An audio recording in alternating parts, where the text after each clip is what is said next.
The rumble hit like thunder rolling across water. 57 motorcycles, moving as one organism, their chrome catching the afternoon sun as they rolled onto the Newport Beach boardwalk. At their head rode Daniel "Iron" Mitchell, silver-streaked hair whipping beneath his half-helmet, the leather cut across his shoulders bearing the patch of the Road Warriors, a shield with wings and the words "Defend the Defenseless" stitched below. The three young men terrorizing the girl in the wheelchair didn't see them coming until it was too late. 2 hours earlier, the boardwalk had been just another summer afternoon. Tourists snapping photos, children chasing seagulls, the smell of funnel cakes drifting on the ocean breeze. 19-year-old Claire Peterson sat alone near the fishing pier, her titanium wheelchair positioned to catch the sunset she'd come to see. Before the crash that shattered her spine, Claire had been a competitive gymnast. College recruiters had watched her since she was 14. Now, 8 months after a drunk driver T-boned her team's van, she was learning to navigate a world that wasn't built for wheels instead of legs. Her 15-year-old brother Ryan had followed her from a distance, worried despite her insistence on independence. When he saw the three men approach his sister, saw the expensive shirt and cruel smirk on the one in front, he knew trouble was coming. The kick to Claire's wheelchair came without warning, nearly tipping her backward. Ryan's hands shook as he scrolled through his phone, finding the number the motorcycle riders had given out at his school last week during their anti-bullying assembly. The man with the grey-streaked hair had said, "If you ever need help and no one else will come, call this number." Ryan had thought it was just talk. Now, thumb hovering over the send button, he typed, "Please help. Girl in wheelchair being attacked. Newport Boardwalk near the old carousel. They're hurting her." The response came in 30 seconds. On our way. 12 miles north, the Road Warriors had been mid-ride, heading down the coast for their monthly veteran support run. Daniel Mitchell, at 59, still carried himself like the Marine sergeant he'd been for 20 years. The cut he wore wasn't just leather and patches, it was a uniform worn by men and women who'd found purpose after service in protecting those who couldn't protect themselves. When the text came through to his phone, Daniel didn't hesitate. His daughter, Amy, had taken her own life at 17 after months of relentless bullying. No one had intervened. No one had stood up for her. The Road Warriors existed to make sure that never happened to someone else's child. He raised his fist, signaling the formation to tighten. Through the comm system linking all their helmets, he spoke. "Change of plans. Possible assault at Newport Boardwalk. Young woman in a wheelchair being attacked. We're going in." Not a single rider questioned the decision. They'd all taken the same oath when they joined. Stand for those who cannot stand. Ride for those who cannot ride. The sound of their approach rolled ahead of them like a physical force. 57 Harleys, Indians and Victories, engines synchronized, creating a wall of sound that made every head on the boardwalk turn. Claire saw them first, a line of motorcycles moving with military precision, splitting the crowd like a blade through water. The three men who'd been tormenting her froze, their bravado crumbling as the riders formed a semicircle around them, cutting off any escape. Daniel dismounted slowly, deliberately. He removed his sunglasses, revealing eyes that had seen combat in 3 different countries. When he spoke, his voice was quiet, but carried with absolute authority. "You boys picked the wrong person to bully." The leader, a young man named Brandon Walsh, though Daniel didn't know his name yet, tried to salvage his dignity. "This is none of your business, old man. We're just what?" Daniel took a step closer. "Just kicking a wheelchair. Just threatening someone who can't fight back." That's when Daniel noticed the dog tags hanging from Brandon's neck. Military issue, worn and weathered. Something about the name stamped on them made Daniel's blood run cold. Walsh, Robert J., The same Robert Walsh who'd pulled Daniel from a burning vehicle in Kandahar.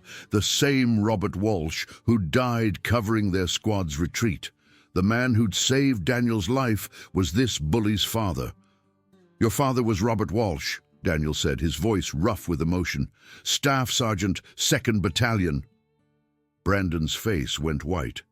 "How did you—" "He saved my life," Daniel said simply, "and 19 others the day he died. He was the best man I ever knew." The moment hung suspended, the crowd silent, phones recording everything. Daniel could see the pain beneath Brandon's arrogance now, the weight of a hero's name he'd never learned to carry, the shadow of a father he'd never known. "Your dad died so others could live with dignity," Daniel said quietly. "He didn't give his life so his son could terrorize the vulnerable." Brandon's defenses shattered. Tears streaked his face as years of resentment and pain broke through. His 2 friends had already backed away, disappearing into the crowd. Meanwhile, one of the road warriors, a woman named Lisa, who'd been an army medic, knelt beside Claire's wheelchair. "You okay? Did they hurt you?" Claire shook her head, still processing what had just happened. "Just scared me, almost tipped me over." Ryan pushed through the crowd, reaching his sister. "I called them," he admitted. "I didn't know what else to do." Daniel turned his attention to the siblings. "You did exactly right, son. Called for backup instead of putting yourself in danger." He looked at Claire, seeing the swimmer's shoulders, the determination in her eyes despite the fear. "We're road warriors. We support veterans, fight bullying, and apparently show up exactly when we're needed." Over the next hour, the situation transformed in ways no one had predicted. Daniel spoke with Brandon about his father, not the legend, but the man.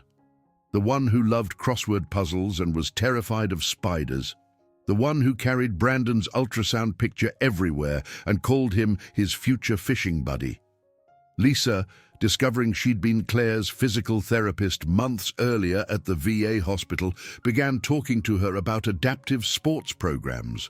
By sunset, Claire had information about Paralympic swimming tryouts.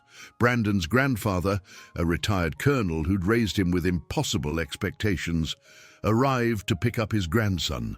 The old man looked at the scene, at the video still being recorded on a dozen phones, at his grandson's tear-streaked face, and something in him softened.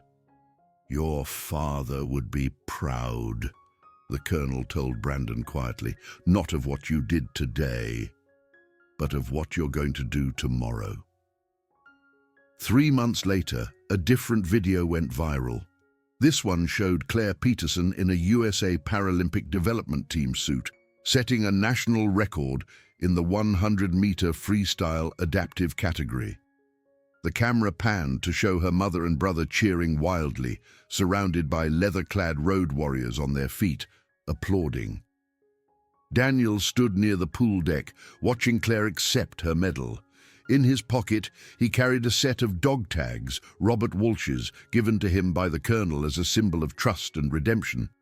Brandon was there too, sitting with his grandfather, both of them cheering louder than anyone. The young man had spent the past months reading his father's letters, working with troubled youth through the Road Warriors programs, learning that courage meant standing up, not pushing down. As the national anthem played, Daniel felt a familiar tightness in his chest. He thought of Amy, of how different things might have been if someone had intervened for her. But watching Claire on that podium, seeing Brandon helping younger kids navigate their own struggles, witnessing the ripples spread from one moment of choosing to stand up instead of stand by, it reminded him why the Road Warriors existed. 1 year after the incident, a small plaque was installed on the Newport Boardwalk where Claire's wheelchair had been kicked. It read simply, "On this spot, strangers became guardians. Courage creates possibility. Stand for those who cannot stand alone." The ceremony was small. Claire and her family, the Road Warriors, Brandon and his grandfather, and dozens of others whose lives had been changed by that afternoon. As the sun set over the Pacific, Claire looked at Daniel and said the words that had become their shared motto, "Keep showing up." Daniel nodded, a rare smile crossing his weathered face. Always. Because that's what Guardians did. They showed up when needed, stood firm when others fled, and reminded the world that ordinary people making extraordinary choices could change everything. The rumble of motorcycles faded into the evening as the road warriors rode out, heading toward their next call, their next stand, their next opportunity to prove that courage was contagious, and that sometimes the best way to honor those we've lost is to fight for those still here. Claire wheeled toward the water's edge, her Paralympic medals gleaming in the fading light. Proof that when the world tries to define you by what you've lost, the bravest thing you can do is redefine yourself by what you found. And what she'd found that day on the boardwalk wasn't just protection or justice. She'd found a family bound not by blood, but by choice. The choice to stand up, to protect, to heal, to rebuild. In the end, that was the only story worth telling. Not about the fall, but about who helps you rise. Not about the darkness, but about those who bring light. Not about being saved, but about learning to become someone who saves others. The ocean waves crashed against the pier pilings, eternal and unchanging. But the people who stood on that boardwalk had changed everything. One text message, one decision to respond, one moment of courage had created ripples that would spread far beyond what any of them could see. And somewhere in those ripples, Daniel knew, Amy's legacy lived on. Not in the tragedy of her loss, but in every person the road warriors helped, every bully they confronted, every life they touched by simply showing up when it mattered most. The road stretched ahead, endless with possibility, and the road warriors would keep riding it, keep answering the calls, keep standing between the vulnerable and those who would harm them. Because that's what Guardians did. Today, tomorrow, and every day after. Always.